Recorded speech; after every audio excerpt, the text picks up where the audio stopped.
నిజంగా ఆలోచించండి. మనం సంపాదించే డబ్బు, మనం దాచుకునే డబ్బు, మనం ఖర్చు చేసే విధానం ఇవన్నీ నిజంగా మన చేతుల్లోనే ఉన్నాయా?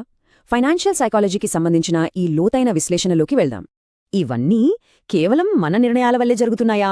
లేక మనకు తెలియకుండానే ఎప్పుడో చిన్నప్పుడు మన మైండ్లో సెట్ అయిపోయిన ఒక అదృశ్యమైన సిస్టమ్ మనల్ని నడిపిస్తోందా?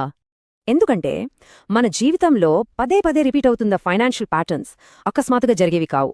అవి చాలా బలంగా ప్రోగ్రామ్ చేయబడినవి. చాలామంది అనుకునేది ఒక్కటే, నాకు మనీ ప్రాబ్లం ఉంది అని. కాని నిజమేంటంటే ఎక్కువ శాతం మందికి మనీ ప్రాబ్లం ఉండదు. వాళ్లకున్నది మనీ సిస్టమ్ ప్రాబ్లం. ఈ సిస్టమ్ మనం కూర్చుని కావాలని క్రియేట్ చేసుకున్నది కాదు. చిన్నప్పట్నుంచి మన చుట్టూ ఉన్న పరిస్థితుల్ని చూసి అబ్జర్వ్ చేసిందే, మన బ్రెయిన్ అబ్జర్వ్ చేసుకుందే. చిన్నప్పుడు మనం విన్న మాటలు గుర్తున్నాయా? డబ్బులు ఊరికే రావు, చెట్లకు కాయవు అని, ధనవంతులు దురాశపరులు అని, ఉన్నదానితో సరిపెట్టుకోవాలి అని. ఆ వయసులో వాటి అర్థం పూర్తిగా తెలియకపోయినా సరే మన బ్రెయిన్ ప్రతి పదాన్ని రికార్డ్ చేసింది. అలా మనకు తెలియకుండానే బ్రెయిన్ తనలో తాను ఒక స్క్రిప్ట్ రాసుకుంటుంది. అదే మన మనీ స్క్రిప్ట్. ఈ స్క్రిప్ట్ డిసైడ్ చేస్తుంది ఒక వ్యక్తి ఎంత సంపాదిస్తాడు, ఎంత డిజర్వ్ అనుకుంటాడు, ఎంత భయంతో ఖర్చు చేస్తాడు అనేది. అందుకే కొంతమంది ఎంత సంపాదిస్తున్నా లోపల ఏదో గిల్టీగా ఫీలవుతుంటారు. మరికొంతమందికి ఎంత సంపాదించినా ఎంప్టీగానే అనిపిస్తుంది. ఇది లాజిక్ కాదు, ఇది పూర్తిగా మన బ్రెయిన్ ప్రోగ్రామింగ్. ఈ ప్రోగ్రామింగ్కి డిఫరెంట్ ఫార్మ్స్ ఉంటాయి.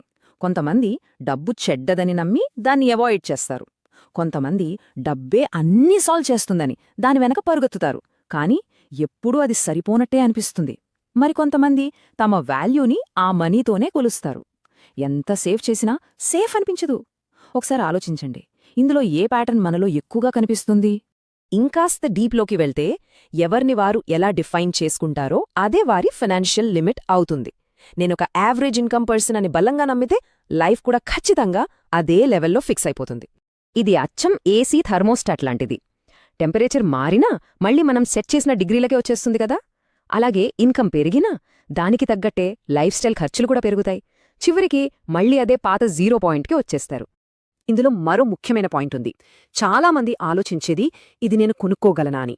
కానీ హై వాల్యూ థింకింగ్లో అసలు క్వశ్చన్ ఏంటంటే, ఇది నాకు తిరిగి రిటర్న్ ఇస్తుందా? సింపుల్గా చెప్పాలంటే, అసెట్ మన జేబులో డబ్బు పెడుతుంది, లయబిలిటీ మన జేబులోంచి డబ్బు తీసేస్తుంది. చాలామంది జీవితాంతం లయబిలిటీస్ కొంటూనే ఉంటారు. ఆ తర్వాత లైఫ్లో అసలు ప్రోగ్రెస్ ఎందుకు లేదు అని ఆశ్చర్యపోతుంటారు. దీనికి తోడుగా ఇంకొక లేయర్, అదే స్కేర్సిటీ మైండ్సెట్. అంటే చాలు, ఉన్నది పోతుందేమో, రిస్క్ తీసుకుంటే లాస్ అవుతుందేమో అన్న భయం.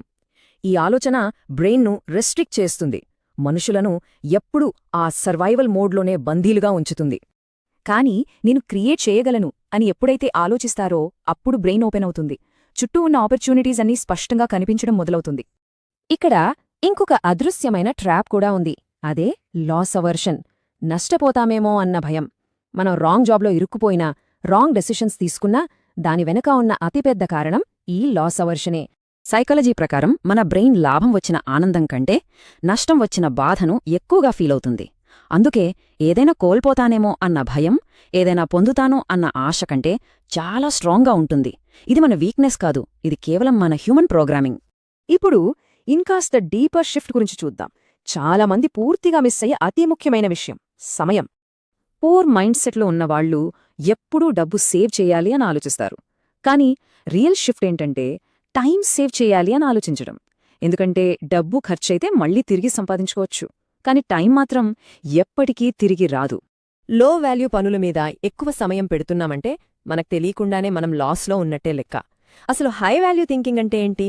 నా టైం విలువ ఎంత అని ఎప్పటికప్పుడు ప్రశ్నించుకోవడం. ఇప్పుడు ఒక్కసారి నిజాయితీగా ఆలోచించండి. మనం పడే కష్టాలన్నీ నిజంగా డబ్బు వల్లే వస్తున్నాయా? లేక మనకు తెలియకుండానే ఒక పాతబడిన అవుట్డేటెడ్ సిస్టమ్ మన మైండ్లో సైలెంట్గా రిపీట్ అవుతోందా? మనం మార్చాల్సింది కేవలం మన హ్యాబిట్స్ కాదు, మన ఆపరేటింగ్ సిస్టమ్. మనం ఫైట్ చేయాల్సింది బయట ఉన్న సిచ్యువేషన్తో కాదు, మన లోపల ఉన్న సబ్కాన్షియస్ ప్రోగ్రామింగ్తో. మనం సంపాదించే డబ్బు కేవలం మన స్కిల్స్ వల్ల మాత్రమే కాదు, మన ఇంటర్నల్ సిస్టమ్ వల్ల కూడా వస్తుంది. లైఫ్ మారాలంటే కేవలం కొత్త ఆపర్చునిటీస్ వెతుక్కోవడం కాదు, మనకంటూ ఒక కొత్త ఐడెంటిటీ కావాలి. ఇప్పటివరకు ఫాలో అయిన ఈ సిస్టమ్ మనం కాన్షియస్గా ఎంచుకున్నదా లేక అన్నోయింగ్గా ఫాలో అవుతున్నదా? దీనికి ఆన్సర్ కావాలంటే మీ ప్యాటర్న్స్ని మీరే ఒకసారి లోతుగా అబ్జర్వ్ చేయండి. క్లారిటీ వచ్చినప్పుడు లైఫ్ ఆటోమేటిక్గా మారుతుంది. ఈ ఎక్స్ప్లెయినర్లోని థాట్స్ మీకు కనెక్ట్ అయితే లైక్ చేయండి, కామెంట్స్లో మీ అభిప్రాయాన్ని పంచుకోండి, సబ్స్క్రైబ్ చేయడం మర్చిపోకండి. మరి చెప్పండి, మీ మైండ్లో రన్ అవుతున్న మనీ స్క్రిప్ట్ ఏంటి?